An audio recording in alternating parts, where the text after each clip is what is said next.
Hello all. இன்றைக்கி ஒரு customer நம்மக்கிட்ட அசார்டட் ப்ரௌனி வேணும்னு கேட்டிருந்தாங்க. பேக் பண்ணுறப்போ பண்ண வேணாம், எனக்கு டாப்பிங்ஸாக பண்ணி கொடுங்கன்னு சொல்லியிருந்தாங்க. அவங்க கேட்ட மாதிரி dark chocolate ganache, Nutella frosting and then white chocolate ganache, அப்புறம் மில்க் சாக்லேட் கனாஷ் 4 டைப் கேட்டிருந்தாங்க.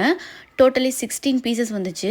ஸோ அவங்க கேட்ட மாதிரி அவங்களுக்கு கனாஷ் எல்லாம் பண்ணி மேலே டாப்பிங்ஸாக சாக்லேட் சிப்ஸ் அண்ட் நட்டல்லாக்கு வந்து ஆமண்ட் கேட்டிருந்தாங்க.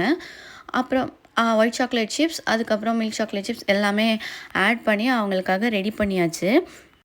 பார்க்கும்போது ரொம்பவே சூப்பராக வந்துருந்துச்சு அவுட்புட். எனக்கே சாப்பிட்ணும் போல் தோணுச்சு. உங்களுக்கும் இந்த மாதிரி ஃப்ராஸ்டிங் பண்ணி ப்ரௌனிஸ் வேணும்னா ஸ்க்ரீனில் தெரிகிற நம்பருக்கு வாட்ஸ்அப் பண்ணி உங்களோட ஆர்டரை ப்ளேஸ் பண்ணுங்கள். கஸ்டமரே வந்து பிக்கப் பண்ணுறேன்னு சொல்லியிருந்தாங்க. ஸோ பிக்கப் பண்ணிவிட்டு போயிட்டு டேஸ்ட் பண்ணிவிட்டு எனக்கு கால் பண்ணியிருந்தாங்க. ரொம்ப ரொம்ப டேஸ்டியாக இருந்துச்சு. நான் கேட்ட மாதிரி ஃப்ராஸ்டிங் கனாஷும் டேஸ்டியாக இருந்துச்சு. எங்களுக்கு ரொம்ப பிடிச்சிருந்துச்சின்னு சொன்னாங்க.